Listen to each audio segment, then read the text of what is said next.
নমস্কার বন্ধুরা, সোনালী কিচেনে আপনাদের সবাইকে স্বাগত জানাই। আশা করি আপনারা খুবই ভালো আছেন। আজকে আমি দুর্দান্ত স্বাদের একটা নিরামিষ পনির কোরমা রেসিপি আপনাদের সাথে শেয়ার করব। আপনারা এটা নিরামিষ দিনে অবশ্যই ট্রাই করতে পারেন। আশা করি আপনাদের খুবই ভালো লাগবে। আসুন বন্ধুরা, তাহলে ভিডিওটা শুরু করা যাক।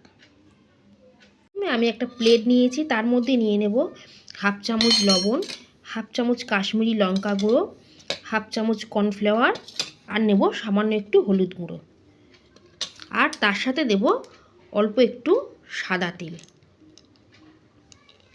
এবারে এই সবগুলো আমি আগে ভালো করে মিশিয়ে নেব। আপনারা সাদা তেলের বদলে ঘিও ব্যবহার করতে পারেন। সব কিছু ভালো করে মিশিয়ে নিয়েছি। এবারে এর মধ্যে পনিরের টুকরোগুলো দিয়ে দেব। দিয়ে এবার পনিরের টুকরোগুলোর গায়ে মশলাগুলো ভালো করে মাখিয়ে নেব। পনিরের গায়ে ভালো করে মশলা মাখিয়ে নিয়েছি। এবার আমি এটা 10 মিনিটের জন্য রেখে দেব। ততক্ষণ আমি কোরমা বানানোর জন্য মশলা রেডি করে নেব। পনির কোরমা বানানোর জন্য আমি দু রকমের মেন মশলা আগে রেডি করে নেব। এখানে আমি 6টা কাজু বাদাম আর 1 টুকরো পনির হালকা গরম জলে ভিজিয়ে রেখেছি। এটা একটা পেস্ট আমি বানিয়ে নেব। এখানে নিয়েছি ছোটো চামচের 2 চামচ টক দই। এর মধ্যে দিয়ে দেব আমি পরিমাণ মতো নুন, অল্প একটু চিনি, হাফ চামচ হলুদ গুঁড়ো, হাফ চামচ জিরে গুঁড়ো, হাফ চামচ কাশ্মীরি লঙ্কা গুঁড়ো, আর নেব হাফ চামচ ধনে গুঁড়ো।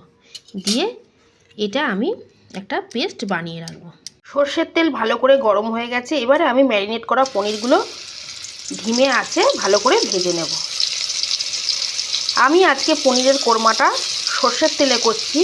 আপনারা চাইলে ঘি দিয়েও এটা করতে পারেন, কিংবা তেলের সঙ্গে ঘি মিশিয়েও করতে পারেন। আমি আজকে সম্পূর্ণ সর্ষের তেলেই পনিরের কোরমাটা করব। ধিমে আঁচে 2 পিঠ ভালো করে লাল করে ভেজে নিয়েছি। এবারে আমি পনিরগুলো তুলে নেব। এই তেলের মধ্যেই ফোড়নে দিয়ে দেব তেজপাতা আর গোটা গরম মশলা।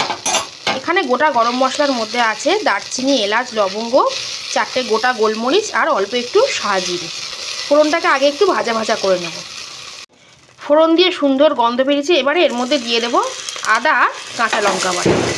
আদা আর কাঁচা লঙ্কা ভালো করে ভাজা হয়ে গেছে। এবারে এর মধ্যে আমি দইয়ের পেস্টটা দিয়ে দেব। দইয়ের সাথে যে গুঁড়ো মশলাগুলো গুলে রেখেছিলাম সেই পেস্টটা দিয়ে এবার ভালো করে আমি এটা কষবো। লো ফ্লেমে ততক্ষণ কষবো যতক্ষণ না মশলা থেকে ভালো করে তেল ছেড়ে যাচ্ছে।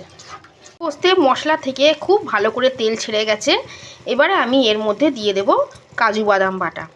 কাজু বাদাম বাটা দিয়ে আবারও এটাকে ধিমে আঁচে কিছুক্ষণ কষবো। মশলা খুব ভালো করে কষা হয়ে গেছে। এবারে আমি এর মধ্যে দিয়ে দেব জল দিয়ে গ্রেভিটা আগে ভালো করে ফুটিয়ে নেব।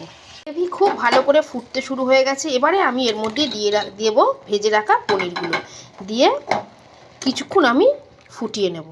আমাদের রেডি হয়ে এসেছে। এবারে আমি সবশেষে ওপর দিয়ে দেব অল্প একটু এলাচ গুঁড়ো, সামরিচ গুঁড়ো আর কসুরি মেথি দিয়ে এটাকে মিশিয়ে দেব।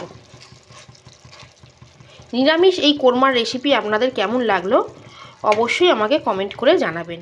ভালো লেগে থাকলে লাইক করবেন, শেয়ার করবেন, চ্যানেলটা সাবস্ক্রাইব করে আমার পাশে থাকবেন। পনির আমাদের একদম রেডি। এবারে আমি আপনাদের সার্ভ করে দেখাচ্ছি। আজকে আমি ভেজ ফ্রায়েড রাইসের সাথে পনির কোরমা সার্ভ করে আপনাদের দেখালাম। এটা আপনারা ফ্রায়েড রাইস ছাড়াও রুটি, পরোটা, নান সব কিছুর সঙ্গেই খেতে পারেন। আজকের মতো এই পর্যন্তই। সবাই খুব ভালো থাকবেন, সুস্থ থাকবেন। ধন্যবাদ।